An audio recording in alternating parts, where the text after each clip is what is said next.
Endless Hustle, presented by Murph's Condiments. Murph's Condiments is a spicy food company based in Denver, Colorado that makes healthy hot and wing sauces using all natural and fresh ingredients. If you live outside the state of Colorado, you can buy their hot sauces online at www.murphscondiments.com. All right, we got a great day on the Endless Hustle as I'm joined by one of my favorite celebrity chefs and is a guy. I'm talking about me, of course, right now, not the celebrity chef part, but where I live. I live in the West Village. I'm a Momofuku fanatic. So being able to chat with the great David Chang is pretty awesome, man. Great having you on the show. Oh, thank you for having me. I'm so honored. So this new show you've got with Hulu is freaking awesome. I got to screen it. And pretty much what I've learned is Elon Musk is now in charge of the culinary institution of food because the things we're seeing right now, I feel like this is what Elon Musk is imagining for you guys. Who else thinks this stuff up? I don't know. I've actually never spoken to Elon Musk. So if he's talking about it, maybe that's a good thing, right? To be better prepared for what's around the corner. You've obviously always been a very forward-thinking chef. And in this show, it's amazing. We get to see all of these cool things happening from AI to insect farms. I mean, 6 episodes of stuff that I couldn't even imagine in terms of how food is being made, distributed, eaten. How did you jump into this? Like, what is this crazy what's happening right now? Are you a fan? You know, I say that a fan with apprehension because on one hand, I am super excited. I love future things. I love technology. I love anything that can make my life easier. Simultaneously, I'm also cautious and apprehensive and scared of the implications and repercussions of a lot of these things. So that's what I hope that this series that Morgan and I and the whole team would make is start the conversation and not say, this is good and this is bad. It's like a lot of it is, I have no idea, guys. I have no idea what this is all going to mean, but let's start talking about it. You got some of your celebrity friends and acquaintances to join, but the one that I love, and I just recently had him on the show, and he's an absolute riot, is Danny Trejo. Like, that dude is bonkers. He's amazing. Oh my God. My one regret on the edits is we didn't do a whole 7th episode with that conversation with Danny Trejo because, I mean, he's just the best. I mean, the life that he lived is crazy. You mean, and the humility and experience and wisdom he espouses. I just was like, I felt like I would have been the first to sign up if he started a religious cult. You know, like he's that amazing. And I seriously been telling everybody, Danny Trejo should run for governor of California. And by the way, has a great taco brand in California. If people don't know, fantastic tacos. Trejo Tacos, A+. So how did this idea come about for you? Where do you start thinking? Because you've done Ugly Delicious. I love your stuff on The Ringer. I mean, I love everything on The Ringer. But how does this idea come about? Well, I was just talking to Morgan Neville, as I normally do, because we're good friends. We worked on projects in the past, and it was born out of us sort of trying to commiserate in the hardships that we all experienced at the beginning of the pandemic, right? God, it's not that long ago, but it's less bleak now, but it was really hard then. And particularly with the challenges that were facing the restaurant industry, and Morgan being the storyteller that he is, was like, let's start talking about it. Let's start talking to chefs. Let's start talking to your friends. And Morgan I think he had like hundreds of hours of just phone conversations with chefs. And that's how it began. And not a surprise, almost all of those conversations were dreadfully depressing. So we're like, maybe there's a show here about what's on the other side of where we're at. And we wanted to make something that wasn't plastic in its, message and hope, but we wanted to be like, there is hope. There are things that we have to navigate. We do have to be better custodians of our planet, things that we want people that are watching this to begin to talk about. And that was it. It was born out of the pandemic, and now we're here. Still in the pandemic, but we're here.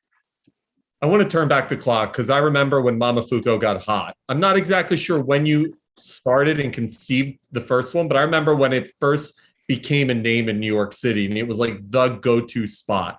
When you start that, did you ever envision it would become kind of this empire for you and what it's become? Oh, I didn't think I was going to be alive past the age of 35. So I had no idea. This was, it's all very surreal and strange. But what I'm learning to do at my age of 44 years on this planet is to be grateful and to appreciate all the things that have happened and to just constantly improve and be better. I'd mentioned that I live in the West Village, and we're in fall in New York, which means you can't get a table anywhere around here right now. So as a man who owns and has owned some of the hottest places in New York City, what is that dynamic like when we're in, obviously pre-COVID, but now we're seeing it again? But when you have one of these hot spots, what is the dynamic as an owner like? I mean, I'm sure celebrities are hitting you up for tables, VIPs. How do you manage when you're the it spot in New York City? Well, it's not something I like to manage. In fact, when we opened up Co, we decided not to manage it at all and create a reservation system that managed itself without any preferential treatment. It was very transparent. There were 7 days out, and that's how I like to look at it. It's not something I like dealing with or want anyone else to deal with. And it's a blessing and a curse, quite frankly, right? It's extraordinarily, it's an extraordinary feeling to be wanted and to have a product that you create that people want.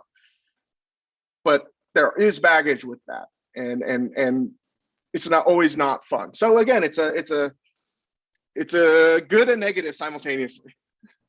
One of the things I'd mentioned that I love about you, like I'm a huge ringer nut, and I love your podcast, and just seeing how you've been able to branch out outside of the culinary world and essentially build this kind of personal brand for yourself. And, you know, you think back when the Food Network first started, obviously we saw it with the Bobby Flay world and the Emeril Lagasse's and the explosion of the celebrity chef. But as you begin to kind of manage the building of the personal brand versus obviously the culinary brand, how do you kind of manage that? What are the opportunities and being able to really expand on podcasts and TV shows? Is it something you enjoy? How do you kind of expand on all that stuff? Well, I think first of all, I'm allowed to do that because of the great leadership we have at Momofuku, right? I'm not in the kitchens. I'm not making day-to-day decisions. We have a team on the culinary end. We have Marguerite Mariscal, who I think is just one of the best leaders in the hospitality business. That frees me up to focus on doing more media. And clearly we do the podcast. We have a partnership working on projects with Hulu. And I've always looked at what we do at the restaurants as content. Restaurants, not just us, we make content every night. And it's content that people eat. And it's true. People say you can tell a story. Like there's no BS in that. And this is content that we're making that I feel is in a similar vein, right? We want it to be educational. We want it to be fun. We want it to be a little bit different and engaging. And I just try to make sure that whatever we're doing on the media end falls and is aligned with all the stuff we do on the food end. Where did your love for food begin? What are some of your earliest memories where you realized food was your passion?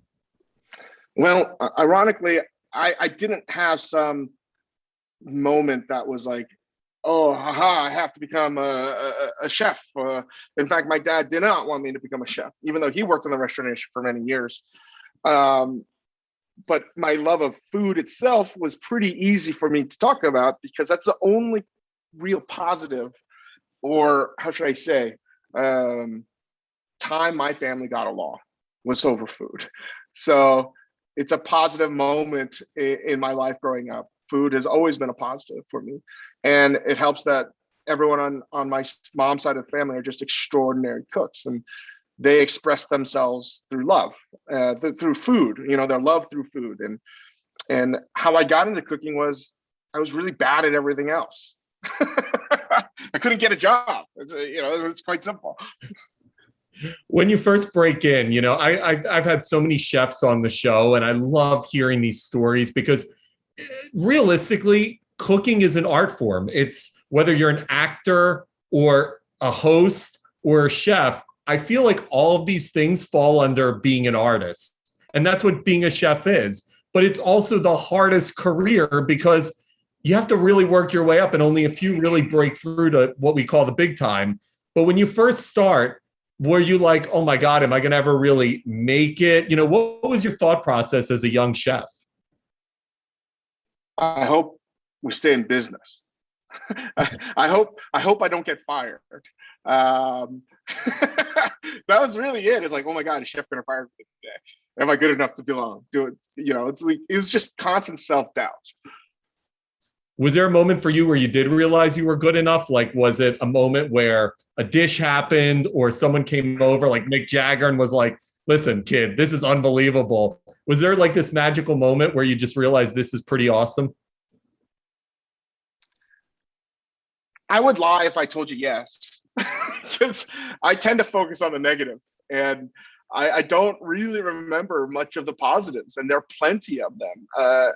And I suffer from probably severe imposter syndrome. So I just never feel comfortable. In fact, if there's ever a feeling of comfortable or ever a feeling that we made it, I feel it's all going to fall apart. So I'm working through that. You got to talk to my psychiatrist.